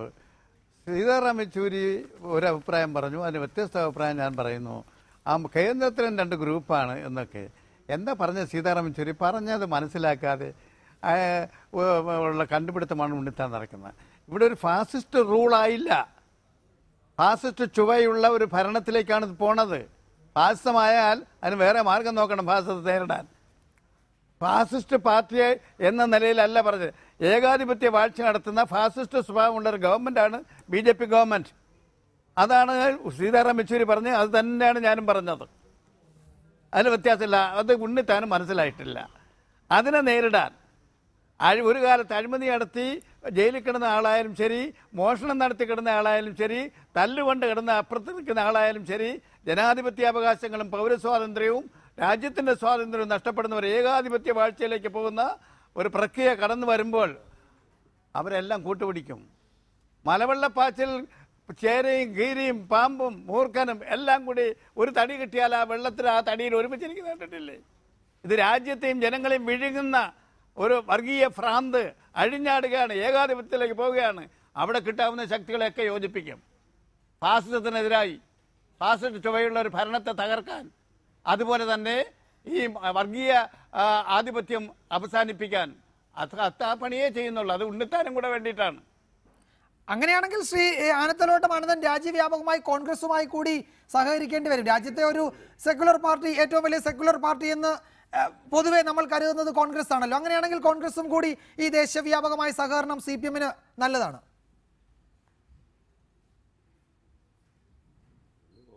കോൺഗ്രസ് ദുർബലപ്പെടുന്നതിന് ഞങ്ങൾക്ക് ദുഃഖമുണ്ട്, കോൺഗ്രസിനെ സഹകരിപ്പിക്കേണ്ടതാണ്. പക്ഷേ എന്താ സംഭവിച്ചിരിക്കുന്നത്? ഇന്ന് BJP-യുടെ നേതൃത്വത്തിലിരിക്കുന്ന മന്ത്രിസ്ഥാനത്തിനും പാർലമെന്റ് സ്ഥാനത്തിനും ഇരിക്കുന്ന മെമ്പർമാരിൽ 52% കഴിഞ്ഞ കാലത്തിലെ കോൺഗ്രസ് മന്ത്രിമാരോ പാർലമെന്റ് മെമ്പർമാരോ ആണ്. ആ കോൺഗ്രസ് ലീഡർഷിപ്പാണ് BJP-ആയി മാറിക്കൊണ്ടിരിക്കുന്നത്. ആ നില അവർ മാറ്റണ്ടേ? മണിപ്പൂരിൽ കോൺഗ്രസ് ജയിച്ച് മന്ത്രിയായി സത്യപ്രതിജ്ഞ ചെയ്ത് പിറ്റേ ദിവസം BJP ആകുകയാണ്. എങ്ങനെ വിശ്വസിക്കും അവരെ? ആ BJP-യുടെ ആപത്തിനെ അവർ കാണുന്നില്ല. അതുകൊണ്ട് ആ കോൺഗ്രസ് നിൽക്കുന്നിടത്ത് മതേതരത്വം പറഞ്ഞുകൊണ്ട് ഉറച്ചു നിൽക്കുമോ ഈ വർഗീയ ഫാസിസ്റ്റ് ശക്തിയെ എതിർക്കാൻ? അപ്പം ആലോചിക്കാം. ഇത് ഓരോ ദിവസവും അപ്പുറത്ത് വയ്ക്കേണ്ടേ ഇരിക്കുകയല്ലേ? ആ കോൺഗ്രസിനെ എങ്ങനെ ജനങ്ങൾ വിശ്വസിക്കും? കോൺഗ്രസിന് സ്വാധീനമുള്ള പ്രദേശങ്ങൾ മുഴുവനല്ലേ BJP ആയത്? കമ്മ്യൂണിസ്റ്റുകാർക്ക് സ്വാധീനമുള്ളിടത്ത ഉത്തർപ്രദേശിൽ കമ്മ്യൂണിസ്റ്റ് പാർട്ടിക്ക് വല്ല സ്വാധീനമുണ്ടോ? കോൺഗ്രസിന്റെ ജന്മനാടല്ലേ? കോൺഗ്രസ് ആയിരുന്നില്ല ഇവിടെ ഭരിച്ചിരുന്നത്. മുഴുവനെണ്ണം അപ്പുറത്ത് പോയില്ലേ? കോൺഗ്രസ് ഭരിച്ചിരുന്ന മുഴുവൻ സംസ്ഥാനങ്ങളും അപ്പുറത്താകുന്നു. അതിന് ഞങ്ങളാ ഉത്തരവാദി. ഉണ്ണിത്താൻ പോയി ആ കോൺഗ്രസ് നേതാക്കന്മാരോട് പറയൂ, നിങ്ങൾ ഇങ്ങനെ അപ്പുറത്ത് പോകുന്നത് നാണക്കേടാണ്. കേരളത്തിലുള്ള കോൺഗ്രസ് നേതാക്കന്മാരെ അവർ വലയിട്ടിരിക്കുകയാണ്. പത്രവാർത്തകൾ വന്നില്ലേ? ശശി തരൂർ തന്നെ ഇക്കാര്യം നിഷേധിക്കേണ്ടി വന്നില്ലേ? ഹസൻ തന്നെ KPC പ്രസിഡന്റ് തന്നെ സംശയം തോന്നിയില്ലേ? പോണില്ല എന്ന് പറഞ്ഞാൽ ഗതികേട് വന്നില്ലേ? ആ പാർട്ടി ഫാസിസത്തെ എതിർക്കാൻ നിൽക്കുമെന്ന് പറഞ്ഞാൽ ചോദിക്കാനുണ്ട്. അല്ല, ഈ അൽഫോൺസ് കണ്ണന്താനം എന്ന് പറഞ്ഞ ഒരു MLA നമ്മുടെ പാർട്ടിയിലുണ്ടായിരുന്നു, നമ്മുടെ മുന്നണിയിലുണ്ടായിരുന്നു. കാഞ്ഞിരപ്പള്ളിയിൽ നിന്ന് ജയിച്ച് MLA ആയ അദ്ദേഹത്തിന് വീണ്ടും സീറ്റ് കൊടുക്കാൻ പറഞ്ഞപ്പോൾ അദ്ദേഹം സീറ്റ് വേണ്ട എന്ന് പറഞ്ഞ് BJP ചേർന്ന കാര്യം സഖാവ് മറന്നുപോയോ എന്ന് എനിക്ക് ചെറിയ സംശയം. അതുകൊണ്ട് ചോദിച്ചാണ്. അൽഫോൺസ് കണ്ണന്താനം ഇല്ല, ഞാൻ മറന്നിട്ടില്ല. അൽഫോൺസ് കണ്ണന്താനം കമ്മ്യൂണിസ്റ്റ് ആയിരുന്നില്ല. അൽഫോൺസ് കണ്ണന്താനം ഒരു ബ്യൂറോക്രാറ്റ് ആയിരുന്നു, ഡൽഹിയിലെ ഭരണാധികാരിയായിരുന്നു. ഇവിടെ വന്ന് ഒരു പ്രദേശത്ത് കോൺഗ്രസിനെ തോൽപ്പിക്കാൻ അദ്ദേഹത്തിന് സ്വാധീനമുണ്ടെന്ന് കരുതി പിടിച്ചു നിർത്തി. അദ്ദേഹം പഴയ വർഗസ്വഭാവം അനുസരിച്ച് പോയി. വർഗസ്വഭാവം ഏതാ? ജന്മഭൂഷ വർഗ സ്വഭാവമാണ്. ആ വർഗ സ്വഭാവത്തിലേക്ക് തിരിച്ചുപോയി, അതിനേക്കാൾ കടന്ന് BJP-യിലേക്ക് പോയി. അതിനൊന്നും ഞങ്ങൾക്കൊരു ഉത്തരവാദിത്തമാണ്. ഞങ്ങളുടെ പാർട്ടിയിൽ നിന്ന് പോയതല്ലത്. അതെ, അത് തന്നെയാണ് പ്രശ്നം. ഈ അനർഹരായ ആളുകളെ, അയോഗ്യരായ ആളുകളെയൊക്കെ കൊണ്ടുവന്ന് സ്ഥാനാർത്ഥികളാക്കി തൽക്കാലത്തേക്ക് നമ്മൾ കോൺഗ്രസിനെ തോപ്പിക്കും. കോൺഗ്രസിനെ തോപ്പിച്ച് എന്ന് വിചാരിച്ച് നമ്മൾ ആർപ്പ് വിളിക്കുമ്പോഴത്തേക്ക് അവർ BJP-യിലേക്ക് പോകും. ഇതാണ് പ്രശ്നം. ഇത് കോൺഗ്രസ്സുകാർക്ക് പറ്റുന്ന കുഴപ്പം അത് തന്നെയാണ്. ഇപ്പോൾ മനോജ് കുരിശിങ്കലിനെ നമ്മൾ കൊടുത്തില്ലേ, അരിവാൾ ചുറ്റിയ നക്ഷത്ര അടയാളത്തിൽ അയാളുടെ മനോജ് എന്നുള്ള പേരിനേക്കാൾ കുരിശിങ്കൽ എന്നുള്ള വീട്ടുപേരിനാണ് പ്രാധാന്യം കൊടുത്തത്. കാരണം ഞാൻ പറയാതെ തന്നെ അറിയാമല്ലോ. അങ്ങനെ VM സുധീരനെ തോപ്പിച്ചു. VM സുധീരനെ തോപ്പിച്ചു എന്ന് പറഞ്ഞ് നെഞ്ചി വിരിച്ച് നടന്നു. കുറച്ച് കഴിയുമ്പോൾ കുരിശിങ്കൽ അങ്ങോട്ട് പോയി. അയാൾ കുരിശ് കൊടുത്തിട്ട് കുരിശിൻ്റെ വഴി അന്വേഷിച്ച് പോയി. ഇത് തന്നെയാണ് അബ്ദുള്ള കുട്ടിയുടെ കാര്യത്തിലുണ്ടായത്. മുല്ലപ്പള്ളി രാമേന്ദ്രൻ തോപ്പിക്കാൻ എന്തൊക്കെ പണികൾ പഠിച്ചു, എത്ര സ്ഥാനാർത്ഥികളെ മാറി മാറി പരീക്ഷിച്ചു. എന്നിട്ട് എന്തുണ്ടായി? മുല്ലപ്പള്ളിയെ തോപ്പിക്കാൻ പറ്റിയില്ല. അപ്പോൾ ഒരു അബ്ദുള്ള കുട്ടിയെ കൊടുത്ത് നിർത്തി. ഉദ്ദേശം വളരെ വ്യക്തമായിരുന്നു, അത് വിജയിക്കുകയും ചെയ്തു. കള്ളവോട്ടും ഉണ്ടായിരുന്നു. കള്ളവോട്ടും അബ്ദുള്ള കുട്ടിയും കൂടി കഴിഞ്ഞപ്പോൾ ജയിച്ചു കഴിഞ്ഞപ്പോൾ മുല്ലപ്പള്ളിയെ തോപ്പിച്ചു എന്ന് നമ്മൾ മേനി തടിച്ചു. കുറച്ച് കഴിഞ്ഞപ്പോൾ അബ്ദുള്ള കുട്ടി കാതറിട്ട് കോൺഗ്രസ്സുകാരനായി. എന്നിട്ട് അത് ആത്മകഥയും എഴുതി. 35ാമത്തെ വയസ്സിൽ ആത്മഹത്യ ചെയ്ത ആളാണ് അബ്ദുള്ള കുട്ടി. അതറിയാമോ? നിങ്ങൾ എന്നെ കോൺഗ്രസ് ആക്കി എന്നായിരുന്നു അതിൻ്റെ. ഇതാണ് കുഴപ്പം. നമ്മൾ കുറച്ച് പേരെ കോൺഗ്രസ് ആക്കും, കുറച്ച് പേരെ BJP ആക്കും. ഇതിലൊക്കെ ഒരു ഇടതുപക്ഷ ധാർമ്മികത എന്ന് പറഞ്ഞൊരു കാര്യമുണ്ട്. ഇവിടെ ആനത്തലവട്ടം ചെകുത്താനെ കൂട്ടുപിടിച്ചിട്ടാണ് BJP തോപ്പിക്കാൻ പോകുന്നത്. ഇത് പറഞ്ഞപ്പോൾ എനിക്ക് ഓർമ്മ വന്നത് പണ്ട് അച്യുതമേനോൻ മുഖ്യമന്ത്രിയുടെ കാലത്ത് നമ്മുടെ നമ്പൂരിപ്പാട് പറഞ്ഞ കാര്യമാണ്. അച്യുതമേനോൻ്റെ മന്ത്രിസഭയെ താഴെ ഇറക്കാൻ വേണ്ടി ചെകുത്താനുമായിട്ട് കൂട്ടുപിടുന്നത്. ഇപ്പോൾ ചെകുത്താനെ കൂട്ടുപിടിക്കുന്ന രണ്ടാമത്തെ ആളാണ് ആനത്തലവട്ടം. ചെകുത്താനെ കൂട്ടുപിടിച്ചിട്ട് നമുക്ക് ആരും തോപ്പിക്കാൻ പറ്റില്ല. നമ്മൾ നല്ല രീതിയിൽ പ്രവർത്തിച്ച് ജനങ്ങളുടെ വിശ്വാസം നേടിയെടുത്ത് ഒരു രാഷ്ട്രീയ ധാർമ്മികതയ്ക്കും സദാചാരത്തിനും നിരക്കുന്ന രീതിയിൽ പ്രവർത്തിച്ചാൽ മാത്രമേ ഇനി കോൺഗ്രസിനാണെങ്കിലും BJP ആണെങ്കിലും ഉമ്മൻചാണ്ടി ആണെങ്കിലും നരേന്ദ്രമോദി ആണെങ്കിലും ആരാണെങ്കിലും തോപ്പിക്കാൻ പറ്റുള്ളൂ. അല്ലാതെ ജനങ്ങളെ പരിഹസിച്ച് ഈ കാര്യങ്ങളെ ചർച്ചയ്ക്കൊക്കെ വൈകുന്നേരം 9 മണിക്ക് വന്നിട്ട് ഒരു കാര്യമില്ല. ഇതിപ്പോൾ ഇദ്ദേഹത്തോടെ എനിക്ക് വലിയ സ്നേഹമുള്ളതുകൊണ്ട് പറഞ്ഞത്. ഈ പാർട്ടിയിൽ ബുദ്ധിയില്ലാത്ത വേറെ ഏതെങ്കിലും നേതാക്കന്മാരാണെങ്കിൽ ഞാനത് പറയാനില്ല. ആനത്തലവട്ടം ആയതുകൊണ്ടാണ് ഞാൻ സ്നേഹബുദ്ധിയെ ഇങ്ങനെയുള്ള കാര്യങ്ങൾ പറഞ്ഞത്. ശ്രീ രാജ്മോഹൻ ഉണ്ണിത്താൻ, ഇവിടെ താങ്കൾ കേട്ടുവല്ലോ എന്തുകൊണ്ടാണ് കോൺഗ്രസുമായി ദേശവ്യാപകമായ ഒരു സഹകരണത്തിന് CPM മുതിരാത്തത്. അങ്ങനെ സഹകരിച്ചാൽ ഇവർ നാളെ BJP-യുടെ ഭാഗമായി പോകും. BJP-യുടെ നേതാക്കളിൽ പലരും കോൺഗ്രസിൽ നിന്നും സമീപകാലത്തൊക്കെ അവിടേക്ക് പോയി നേതാക്കന്മാരായിട്ടുള്ളതാണ്. ഒരു സംസ്ഥാനത്തെ മുഴുവൻ MLA-മാരും അവിടേക്ക് പോയി BJP-യുടെ ഗവൺമെൻറ്റായി മാറിയ കഥയും ഒക്കെ ഉണ്ട്. ശ്രീ ആനത്തലവട്ടം ആനന്ദൻ അത് പറയുകയായിരുന്നു. ഇതുകൊണ്ടാണ് ഒരു രാജ്യവ്യാപക സഹകരണത്തിന് CPIM മുതിരാത്തത് കോൺഗ്രസുമായി. വിജയകുമാറെ, ദേശീയ തലത്തിൽ കോൺഗ്രസുമായി കൂടാൻ ഈ സാധനം ദേശീയ തലത്തിൽ ഉണ്ടെങ്കിലല്ല കൂടാൻ പറ്റൂ. ഇതിപ്പോ കേരളത്തിലും ത്രിപുരയിലും മാത്രമായി ഒതുങ്ങി ബംഗാളിൽ ഇപ്പൊ കെട്ടിവെച്ച കാശ് നഷ്ടപ്പെടുന്ന ഒരു പാർട്ടിയായി ഇവർ മാറിയിരിക്കുന്നു. ആനന്ദനോട് ഞാൻ ദേശീയ രാഷ്ട്രീയത്തിന്റെ പിന്നാമ്പുറങ്ങളിലേക്ക് ഒന്ന് പോകാൻ അഭ്യർത്ഥിക്കുകയാണ്. പണ്ട് ഇന്ത്യൻ കമ്മ്യൂണിസ്റ്റ് പാർട്ടി രൂപീകരിച്ചത് ഈ ഉത്തർപ്രദേശിലെ കാൺപൂരിലല്ലേ? അവിടുത്തെ കമ്മ്യൂണിസ്റ്റ് പാർട്ടിയുടെ സ്വാധീനം എന്താ? 18 MLA-മാർ ഉത്തർപ്രദേശിൽ ഉണ്ടായിരുന്ന കമ്മ്യൂണിസ്റ്റ് പ്രസ്ഥാനം. ഉത്തർപ്രദേശിൽ മാത്രമാണോ? പഞ്ചാബിൽ, ആന്ധ്രാപ്രദേശിൽ, മഹാരാഷ്ട്രയിൽ കമ്മ്യൂണിസ്റ്റ് പാർട്ടിക്ക് പേരുകളില്ലാത്ത ഇന്ത്യയിൽ ഒരു സംസ്ഥാനം പറഞ്ഞേ. ആ സംസ്ഥാനങ്ങളിലൊക്കെ ഇന്ന് കമ്മ്യൂണിസ്റ്റ് പാർട്ടിയുടെ അവസ്ഥ എന്താ? പശ്ചിമ ബംഗാളിൽ പോലും കെട്ടിവെച്ച കാശ് പോന്നു, ഉത്തർപ്രദേശിൽ പോന്നു, ഒക്കെ പോട്ടെ. ഇവരുടെ കേന്ദ്ര കമ്മിറ്റി ഓഫീസ് നിൽക്കുന്ന ഡൽഹിയിൽ അരിവാൾ ചുറ്റിക നക്ഷത്രത്തിലോട് വോട്ട് ചെയ്യാനുള്ള യോഗം ഏതെങ്കിലും ഒരു ജനറൽ സെക്രട്ടറി ഇവരുണ്ടായിക്കൊടുത്തു. ആദ്യം ഡൽഹിയിൽ അരിവാൾ ചുറ്റിക നക്ഷത്രത്തിൽ ദേശീയ സെക്രട്ടറിമാർക്ക് വോട്ട് ചെയ്യാൻ ഒരു സ്ഥാനാർത്ഥിയെ നിർത്താനുള്ള സാഹചര്യം ഉണ്ടാക്കിയിട്ട് കോൺഗ്രസിന്റെ ക്ഷീണത്തെ കുറിച്ച് സംസാരിക്കുന്നതല്ലേ അന്നത്തെ ആ വിചാരം. ഇപ്പോ 5 സംസ്ഥാനങ്ങളിൽ ഞങ്ങൾ തോറ്റെടുത്ത് 3 ഞങ്ങൾ 2 ഞങ്ങൾ 1-ാം സ്ഥാനത്ത് വന്നു. പഞ്ചാബ് ഞങ്ങൾ ധരിക്കുന്നു. മിസ്റ്റർ ആനന്ദൻ 7 സംസ്ഥാനങ്ങളിലെ മുഖ്യമന്ത്രിമാരുടെ ഒരു പാർട്ടിയാണ് ഞങ്ങളുടെ പാർട്ടി. മാത്രമല്ല ബാക്കി എല്ലാ സ്ഥലത്തും 2ാമത്തെ പാർട്ടിയാണ് ഞങ്ങളുടെ പാർട്ടി. 1, 2, 3 സംസ്ഥാനങ്ങൾ ഒഴിച്ചു ബാക്കി എല്ലായിടത്തും നിങ്ങൾ ആലോചിക്കണം നിങ്ങളുടെ സ്ഥിതി എന്താ. കേരളത്തിലെ സ്ഥിതി ഇപ്പൊ കഴിഞ്ഞ കാലത്ത് UDF-നെതിരെ ജയശങ്കർ പറഞ്ഞ പോലെ വികാരം അന്ന് നിങ്ങൾ ജയിച്ചു. അതേസമയം ബംഗാളിലെ സ്ഥിതി എന്താ? ബംഗാളിൽ നിങ്ങളുടെ മാർക്സിസ്റ്റ് പാർട്ടിയുടെ പാർട്ടി ഓഫീസ് BJP ഓഫീസായി മാറി. ഞങ്ങൾക്ക് ആ ഗതികൾ ഒരിടത്ത് വന്നിട്ടില്ല. ഞങ്ങളുടെ ആളുകൾ പാർട്ടിക്കകത്ത് നിന്ന് ഒരു ജന്മം കൊണ്ട് നേടാവുന്ന മൊത്തം നേടി കുടിയിലോട്ട് കാലം നീട്ടിയിരിക്കുന്ന ചില വയോവൃദ്ധന്മാർ കോൺഗ്രസ് വിട്ട് BJP പോയി. അതുകൊണ്ട് കോൺഗ്രസ് തകർന്നു ധരിക്കരുത്. ബംഗാളിൽ നിങ്ങളുടെ പാർട്ടി ഓഫീസ് ഞാൻ കൊണ്ടുപോയി കാണിച്ചു തരാം. BJP ഓഫീസ് എഴുതി വെച്ചിരിക്കുന്നു. ഒരു പാർട്ടിയും പാർട്ടി ഓഫീസും BJP-യിലേക്ക് പരിപൂർണമായി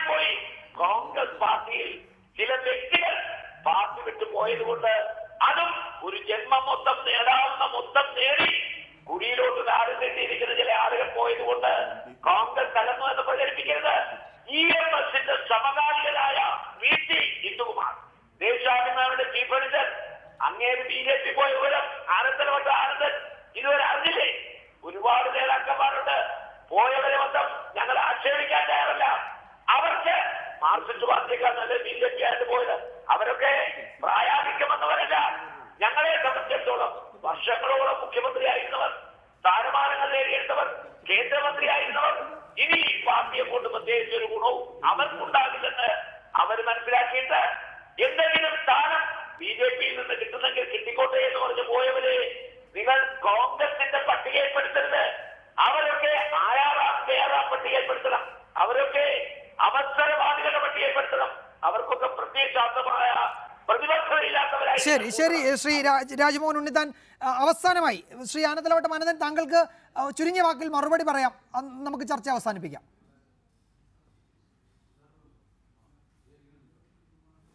ഇവിടെ ശ്രീ ഉണ്ണിത്താൻ പറയുണ്ടായല്ലോ, ഞങ്ങൾക്ക് 29 സംസ്ഥാനങ്ങളിൽ ഇപ്പോൾ 9 സംസ്ഥാനം ഞങ്ങളുടെ കൈവശമുണ്ടെന്ന്. ആസേത് ഹിമാചലം ഇന്ത്യ അടക്കി ഭരിച്ച പാർട്ടിയാണ് കോൺഗ്രസ് പാർട്ടി. ഇപ്പം അത്രയെങ്കിലും സമ്മതിച്ചല്ലോ. ഞങ്ങൾ ഒരിക്കലും ഇന്ത്യ രാജ്യത്ത് കോൺഗ്രസിനെ പോലെ ഒരു ബദൽ പാർട്ടിയാണ്, രാജ്യപരമായ സ്വാധീനമുള്ളൊരു പാർട്ടിയാണെന്ന് പറഞ്ഞിട്ടേ ഇല്ല. ഞങ്ങൾക്ക് ചിലടത്തെ പോക്കറ്റിലെല്ലാം സ്വാധീനമുണ്ട്. അവിടെ ഞങ്ങൾക്കൊരു ബദൽ നയമുണ്ട്. നിങ്ങളുടെ മുതലാളിത്ത സാമ്രാജ്യ നയത്തിനെതിരെ ഒരു ബദൽ നയമുണ്ട്. അത് ഇന്ത്യയിലെ ജനങ്ങളുടെ ഇടയിൽ എത്തിക്കുക എന്നുള്ള പ്രചരണമാണ്, അതിൻ്റെ സന്ദേശം എത്തിക്കുക എന്നുള്ളതാണ് ഞങ്ങൾ ലക്ഷ്യമിട്ട് പ്രവർത്തിക്കുന്നത്. ബംഗാളിൽ ഈ രാജ്യത്തെ ഫാസിസ്റ്റ് ശക്തികളെല്ലാം കൂടി ഒരുമിച്ച് നിന്നുകൊണ്ട്, നിങ്ങളും BJP-യും തൃണമൂൽ കോൺഗ്രസും എല്ലാം കൂടി ചേർന്ന് നിന്നുകൊണ്ട് ബംഗാളിലെ അവിടുത്തെ പാർട്ടിയെ നിങ്ങൾ തകർത്തിട്ടുണ്ട്. എഡിറ്റേഴ്സ് അവസാനിക്കുന്നു. നമസ്കാരം.